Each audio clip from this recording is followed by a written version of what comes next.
voit ça avec vous. Donc, Laure, on peut commencer par ce chiffre peut-être qui va marquer les esprits. L'épargne salariale aujourd'hui, c'est 131,5 milliards d'euros d'encours.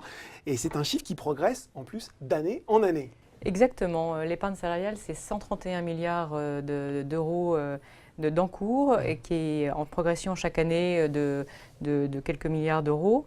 C'est surtout 10 millions de salariés qui sont couverts, 10 millions de salariés, anciens salariés retraités ou salariés en activité, qui ont un compte d'épargne salariale et environ les 2/3 qui chaque année y font des versements ou des retraits, qui font des opérations chaque année.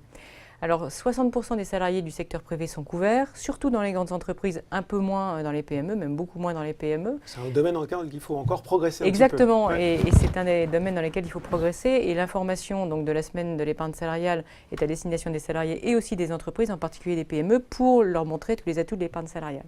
Donc c'est 315 000 entreprises équipées des dispositifs d'épargne salariale, dont beaucoup de PME, mais encore pas assez, environ 20% des PME.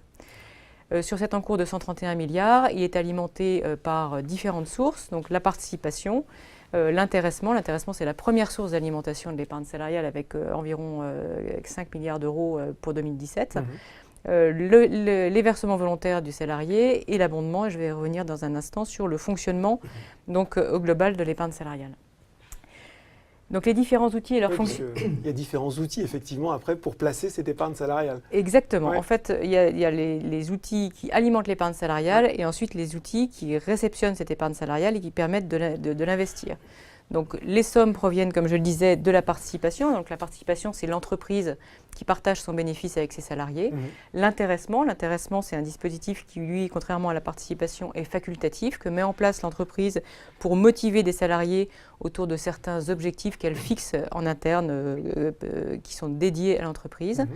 L'abondement, donc ça vient en complément des versements des salariés et donc l'épargne volontaire des salariés. Donc sur votre salaire, vous pouvez prendre en plus, vous pouvez utiliser une partie de votre salaire pour alimenter votre épargne salariale et bénéficier de l'abondement.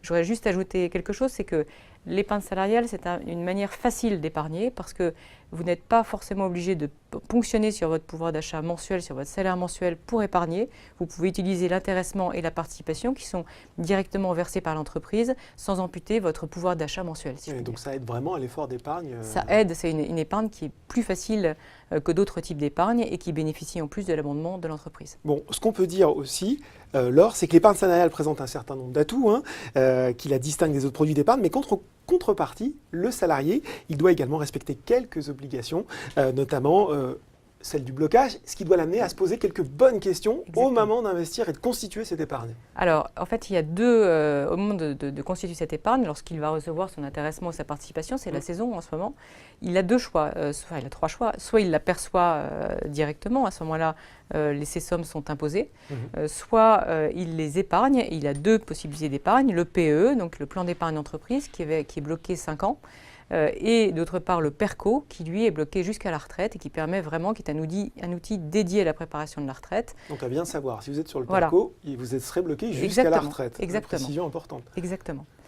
Donc c'est vraiment ces deux choses, ces trois options qui s'offrent aux salariés. Je perçois en direct, je suis imposé, et je place sur le PE ou je place sur le PERCO. Et à ce moment-là, je n'ai pas d'impôt sur le revenu et je bénéficie généralement de l'abondement de mon entreprise. Bon. Question aussi très pratique qui va intéresser les gens qui nous regardent, c'est le point sur la fiscalité de l'épargne salariale.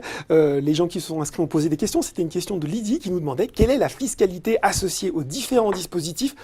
On ne va pas trahir un secret d'État, c'est plutôt avantageux, voire très avantageux. C'est plutôt avantageux puisque donc, les sommes qui viennent de l'entreprise, qui sont versées sur le PE ou sur le PERCO, donc, ne sont pas imposées au titre de l'impôt sur le revenu. Et à la sortie, donc, on a une fiscalité qui est comparable à celle du PEA, c'est-à-dire qu'on a uniquement les prélèvements sociaux sur les plus-values, sur la partie plus-value, donc au taux aujourd'hui de 17,2. Et ça a un petit peu augmenté, ça a un petit peu augmenté récemment, 2018. mais ça reste très intéressant par rapport à d'autres produits d'épargne. Et donc, voilà, la fiscalité est avantageuse parce que sur les sommes versées par l'employeur, il n'y a pas ni charge sociale ni impôt sur le revenu. Et sur les sommes et à la sortie, on a un régime sur les plus-values qui est très incitatif. Pour l'entreprise, si peux juste en dire deux Bien mots, sûr. puisque cette semaine de l'épargne salariale s'adresse aussi aux entreprises, Aussi, en particulier aux PME.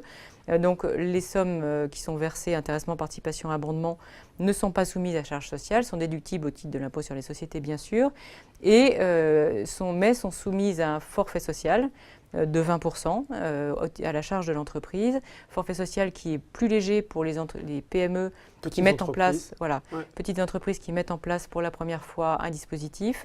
Il est à 8% au lieu de 20%.